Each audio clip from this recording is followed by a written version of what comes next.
اعوذ باللہ من الشیطان الرجیم بسم اللہ الرحمن الرحیم الحمدللہ عدد خلق الحمدللہ رضا نفسہ الحمدللہ زینت عرشہ الحمدللہ مداد کلماتہ سبحان اللہ عدد خلق سبحان اللہ رضا نفسہ سبحان اللہ زینت عرشہ سبحان اللہ مداد کلماتہ اللہم اغفر لی والمؤمنین والمؤمنات والمسلمین والمسلمات اللہم بارک لی فی الموت فی بعد الموت اللہم رزقا طیبا علما نافعا عملا متقبلا۔ السلام علیکم ورحمۃ اللہ وبرکاتہ، صلی اللہ علیہ وسلم تسلیما کثیرا کثیرا برحمتک یا ارحم الراحمین۔ شروع اللہ کے نام سے جو نہایت مہربان بہت رحم والا۔ اے اللہ قبول فرما، اے اللہ قبول فرما، اے اللہ قبول فرما۔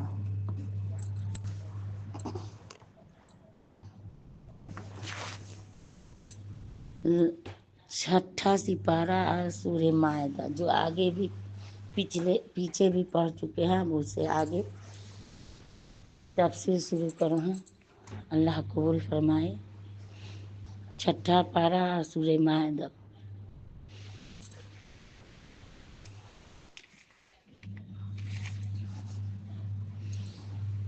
جو چیزیں شرعاً مہلک یا کسی دوسرے درجہ میں مضر ہے، ان سے بچاؤ کرتے رہنے سے جو ایک خاص نورانی کیفیت آدمی کے دل میں راسخ ہو جاتی ہے، اس کا نام تقویٰ ہے۔ تحصیل تقویٰ کے اسباب قریبہ بعیدہ بہت سے ہیں۔ تمام اعمال حسنہ اور خصال خیر کو اس کے اسباب و مادات میں شمار کیا جا سکتا ہے، لیکن معلوم ہوتا ہے کہ عدل و قسط یعنی دوست و دشمن کے ساتھ یکساں انصاف کرنا، حق کے معاملہ میں جذبات محبت عداوت سے قطعاً مغلوب نہ ہونا، یہ خصلت حصول تقویٰ کے مؤثر ترین اور قریب ترین اسباب میں سے ہے۔ اس لیے ہوا اقرب تقویٰ فرمایا، یعنی عدل جس کا حکم دیا گیا تقویٰ سے نزدیک تر ہے کہ اس کی مزالدت کے بعد تقویٰ کی کیفیت بہت جلد حاصل ہو جاتی ہے، یعنی ایسا عدل انصاف جسے کوئی دوستی یا دشمنی نہ روک سکے اور جس کے اختیار کرنے سے آدمی کو متقی بننا سہل ہو جاتا ہے۔ اس کے حصول کا واحد ذریعہ خدا کا ڈر اور اس کی شان انتقام کا خوف ہے۔ یہ خوف ان اللہ خبیر بما تعملون کے مضمون کا بار بار مراقبہ کرنے سے پیدا ہوتا ہے۔ جب کسی مومن کے دل میں یقین مستحضر ہوگا کہ ہماری کوئی چھپی یا کھلی حرکت حق تعالیٰ سے پوشیدہ نہیں، تو اس کا قلب خشیہ الہی سے لرزنے لگے گا، جس کا نتیجہ یہ ہوگا کہ وہ تمام معاملات میں عدل و انصاف کا راستہ اختیار کرے گا اور احکام الہیہ کے امتثال کے لیے غلامانہ تیار رہے گا۔ پھر اس نتیجہ پر ثمرہ وہ ملے گا جسے اگلی آیت میں بیان فرمایا، وعد اللہ الذین آمنوا فائدہ، یعنی نہ صرف یہ کہ ان کی کوتاہیوں کو معاف کر دیں گے اللہ جو بمقتضائے بشریت رہ جاتی ہے، بلکہ عظیم الشان اجر و ثواب بھی عطا فرمائیں گے۔ یہ پہلے فریق کی بالمقابل اس جماعت کی سزا ذکر کی گئی جس نے قرآن کریم کے ان صاف و صریح حقائق کو جھٹلایا، ان نشانات کی تکذیب کی جو سچائی کی طرف رہنمائی کرنے کے لیے خدا کی طرف سے دکھلائے جاتے ہیں۔ عمومی احسانات یاد دلانے کے بعد بعض خصوصی احسان یاد دلاتے ہیں، یعنی قریش مکہ ان کے پٹھوں نے حضور پرنور نور مجسم صلی اللہ علیہ وسلم کو صدمہ پہنچانے اور اسلام کو مٹانے کے لیے اس قدر ہاتھ پاؤں مارے، مگر حق تعالیٰ کے فضل و رحمت نے ان کا کوئی داؤ چلنے نہ دیا۔ اس احسان عظیم کا اثر یہ ہونا چاہیے تھا کہ مسلمان غلبہ اور قابو حاصل کرنے کے باوجود اپنے دشمنوں کو ہر قسم کے ظلم و زیادتی سے محفوظ رکھے اور جوش انتقام میں عدل و انصاف کا راستہ ہاتھ سے نہ چھوڑے، جیسا کہ پچھلی آیت میں اس کی تاکید کی گئی۔ ہر ممکن ہے کہ کسی کو یہ صبح گزرے کہ ایسے معزز دشمنوں کے حق میں اس قدر رواداری کی تعلیم کہیں اصول سیاست کے خلاف تو نہ ہوگی، کیونکہ ایسا نرم برتاؤ دیکھ کر مسلمانوں کے خلاف شریروں اور بدباطنوں کی جرات بڑھ جانے کا قوی احتمال ہے۔ اس کا ازالہ واتقوا اللہ وعلی اللہ فلیتوکل المؤمنون سے فرما دیا، یعنی مومن کی سب سے بڑی سیاست تقوی اور توکل علی اللہ، خدا سے ڈرنا، اسی پر بھروسہ کرنا ہے۔ خدا سے ڈرنے کا مطلب یہ ہے کہ ظاہر باطن میں اس سے اپنا معاملہ صاف رکھو، اور جو عہد و اقرار کیے ہیں ان میں پوری وفاداری دکھلاتے رہو، پھر بحمدللہ کسی سے کوئی خطرہ نہیں۔ اگلی آیت میں ہماری عبرت کے لیے ایک ایسی قوم کا ذکر فرما دیا جس نے خدا سے نڈر ہو کر بدعہدی اور غداری کی تھی، وہ کس طرح ذلیل خوار ہوئی۔ یعنی کچھ امت محمدیہ کی خصوصیت نہیں، پہلی امتوں سے بھی عہد لیے جا چکے ہیں۔ بنی اسرائیل کے 12 قبائل میں سے 12 سردار حضرت موسیٰ علیہ السلام نے چن لیے تھے، جن کے نام بھی مفسرین نے تورات سے نقل کیے۔ ان کا فرض یہ تھا کہ وہ اپنی قوم پر عہد پورا کرنے کی تاکید ان کے احوال کی نگرانی رکھے۔ عجیب اتفاق یہ کہ ہجرت سے پہلے جب انصار نے لیلۃ العقبہ میں نبی کریم صلی اللہ علیہ وسلم کے ہاتھ پر بیعت کی تو ان میں سے بھی 12 ہی نقیب نامزد ہوئے۔ انہی 12 آدمیوں نے اپنی قوم کی طرف سے حضور صلی اللہ علیہ وسلم کے دست مبارک پر بیعت کی تھی۔ جابر بن سمرہ کی ایک حدیث میں نبی کریم صلی اللہ علیہ وسلم نے اس امت کے متعلق جو 12 خلفاء کی پیشن گوئی فرمائی، ان کا عدد بھی نقبۂ بنی اسرائیل کے عدد کے موافق ہے، اور مفسرین نے تورات سے نقل کیا۔ حضرت اسماعیل علیہ السلام سے حق تعالیٰ نے فرمایا کہ میں تیری ذریت میں سے 12 سردار پیدا کروں گا۔ غالباً یہی 12 ہیں جن کا ذکر جابر بن سمرہ کی حدیث میں ہے۔ یا تو یہ خطاب 12 سرداروں کو ہے، یعنی تم اپنا فرض ادا کرو، میری حمایت و امداد تمہارے ساتھ ہے، حسبنا اللہ ونعم الوکیل۔ یہ سب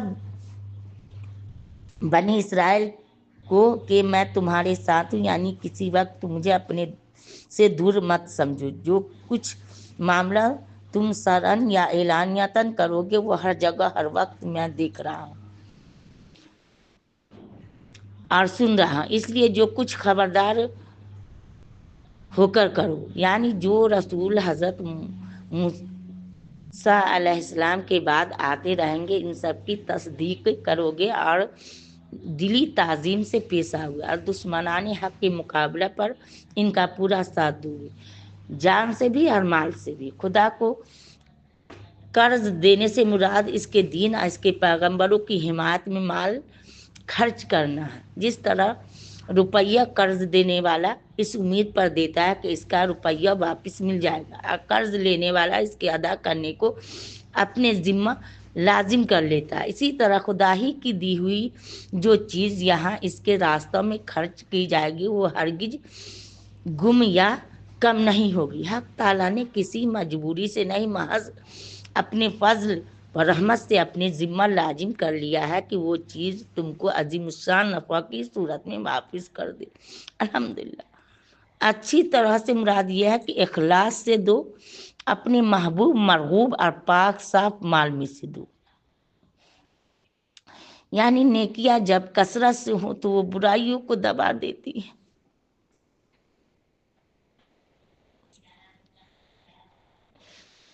جب آدمی خدا کے عہد کو پورا کرنے کی کوشش میں لگا رہے تو حق تعالیٰ اس کی کمزوریوں کو دور کر کے اپنی خوشنودی اور قرب کے مکان میں جگہ دیتا ہے۔ الحمدللہ۔ یعنی ایسے صاف اور پختہ عہد و پیما کے بعد بھی جو شخص خدا کا وفادار ثابت نہ ہو اور عذر و خیانت پر کمر بستہ ہو گیا تو سمجھ لو کہ اس نے کامیابی اور نجات کا سیدھا راستہ گم کر دیا۔ نہیں کہا جا سکتا کہ وہ ہلاکت کے کس گڑھے میں جا کر گرے گا۔ اللہ محفوظ۔ بنی اسرائیل سے جن باتوں کے عہد لینے کا یہاں ذکر ہے وہ یہ ہے: نماز، زکوٰۃ، پیغمبروں پر ایمان لانا، ان کی جان مال سے مدد کرنا۔ ان میں سے پہلی عبادت بدنی ہے، دوسری مالی، تیسری قلبی ماں لسانی، چوتھی فی الحقیقت، تیسری کی اخلاقی تکمیل ہے۔ گویا ان چیزوں کا ذکر کر کے اشارہ فرما دیا کہ جان و مال اور قلب و قالب ہر چیز سے خدا کی اطاعت اور وفاداری کا اظہار کرو۔ اللہ میرے بھی وہی میں سے بنا۔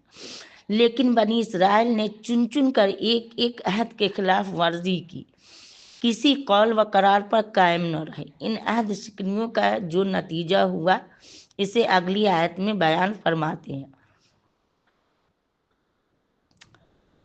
ترد و بات کے ہیں، یعنی عہد شکنی اور غداری کی وجہ سے ہم نے اپنی رحمت سے انہیں دور پھینک دیا، ان کے دلوں کو سخت کر دیا۔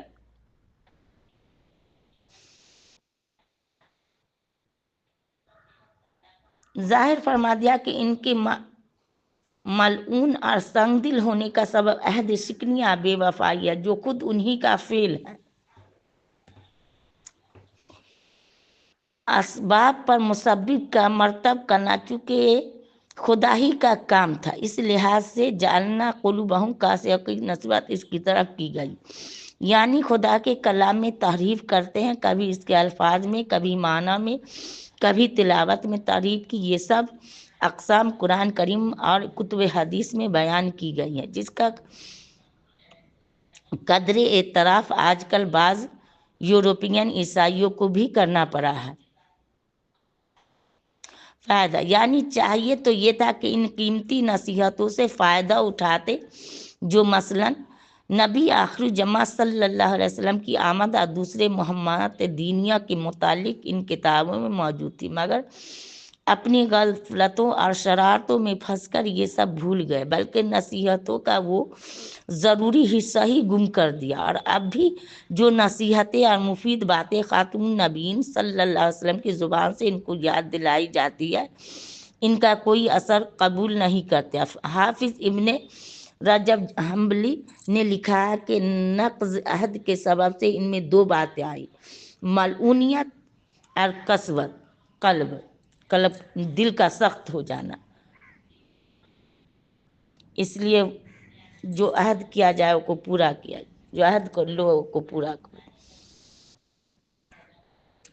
اس لیے ان کو یاد دلا جاتی ہے کہ ان کا کوئی اثر قبول نہیں کرتے۔ حافظ ابن رجب حنبلی نے لکھا ہے کہ نقض عہد کے سبب سے ان میں دو باتیں آئی: ملعونیت اور قسوت قلب، یعنی دل کا سخت ہو جانا۔ ان دونوں کا نتیجہ یہ دو چیزیں ہوئیں: تحریف کلام اللہ اور عدم انتفاع بالذکر، یعنی لعنت کے اثر سے ان کا دماغ ممسوخ ہو گیا، حتیٰ کہ نہایت بے باکی اور بدعقلی سے کتب سماعیہ کی تحریف پر آمادہ ہو گئے۔ دوسری طرف جب عہد شکنی کی نحوست سے دل سخت ہو گئے تو قبول حق اور نصیحت سے متاثر ہونے کا مادہ نہ رہا۔ اس طرح علمی اور عملی دونوں قسم کی قوتیں ضائع کر بیٹھی، یعنی ان کی دغا بازی، خیانت کا سلسلہ آج تک چل رہا اور آئندہ بھی چلتا رہے گا۔ اسی لیے ہمیشہ ان کی کسی نہ کسی دغا بازی، مکر و فریب پر آپ مطلع ہوتے رہتے ہیں۔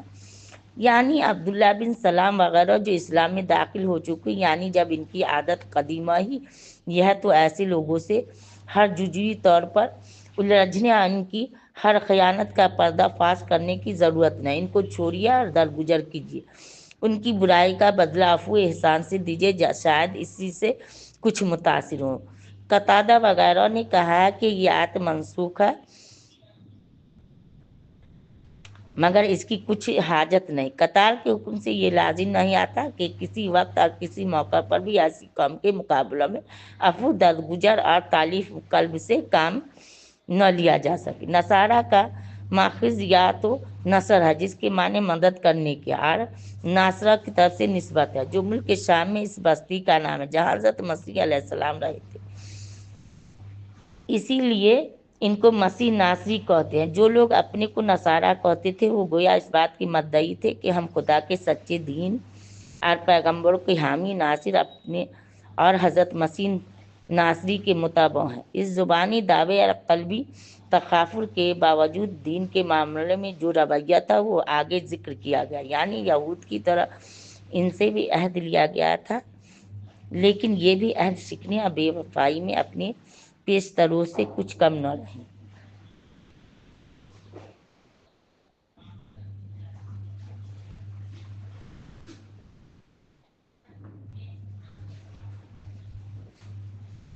انہوں نے بھی ان میں بیس بہا نصاحت سے جن پر نجات فلاح آبدی کا مدار تھا کوئی فائدہ نہ اٹھایا، بلکہ بابل میں نصیحتوں کا وہ حصہ باقی ہی نہ چھوڑا جو حقیقتاً مذہب کا مغز تھا، یعنی باہم نصارہ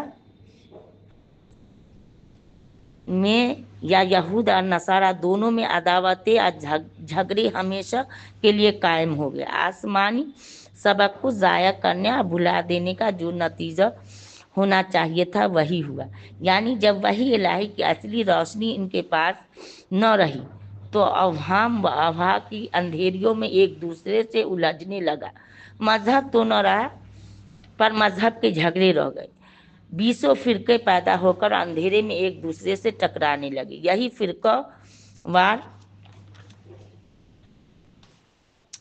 تصادم آخر کار آپس کی شدید ترین عداوت بغض پر منتہی ہوا کہ کوئی شبہ نہیں کہ آج مسلمانوں میں بھی بے حد تفرق و تشدد اور مذہبی تصادم موجود ہے، لیکن چونکہ ہمارے پاس وحی الہی اور قانون سماوی الحمدللہ بلا کم وکاست محفوظ ہے، اس لیے اختلافات کی موجودگی میں بھی مسلمانوں کو بہت بڑی جماعت برابر مرکز حق و صداقت پر قائم رہی ہے اور رہے گی انشاءاللہ۔ اللہ آمین۔ آپ رکھیے گا۔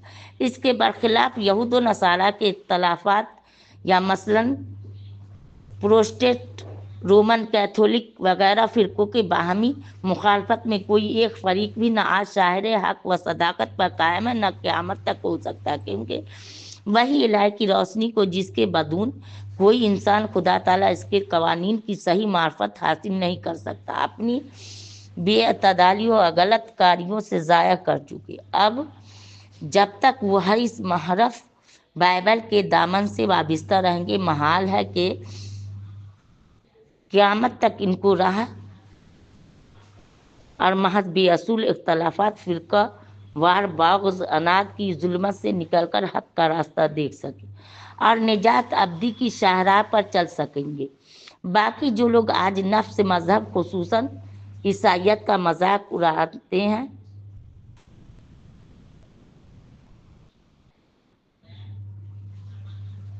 آج جنہوں نے لفظ مسیحیت یا باوجود بائبل کو محض چند سیاسی ضرورتوں کے لیے رکھ چھوڑا، اس آیت میں ان نصارہ کا ذکر نہیں۔ اگر مان لیا جائے کہ وہ بھی آیت کے تحت میں داخل ہیں تو ان کی باہمی عداوتیں، ایک دوسرے کے خلاف خفیہ رسیدانیاں اور اعلانیہ محاورات بھی باخبر اصحاب پر پوشیدہ نہیں، یعنی جب تک وہ رہیں گے یہ اختلافات اور بغض و اناد بھی ہمیشہ رہے گا۔ یہاں قیامت تک کا لفظ ایسا ہے جیسے ہمارے محاورہ میں کہہ دیتے ہیں کہ فلاں شخص تو قیامت تک بھی فلاں حرکت سے باز نہ آئے گا، اس کی یہ معنی نہیں ہوتی کہ وہ شخص قیامت تک زندہ رہے گا، یہ حرکت کرتا رہے گا۔ مراد یہ ہے کہ اگر قیامت تک بھی زندہ رہے تو اس نے بات کو نہ چھوڑا۔ اس لیے آیت میں لفظ آنے سے یہ ثابت نہیں ہوتا کہ یہود نصارہ کا وجود قیامت تک رہے، جیسا کہ ہمارے زمانے کے بعض مبطلین نے اپنے تفسیر میں لکھ دیا ہے۔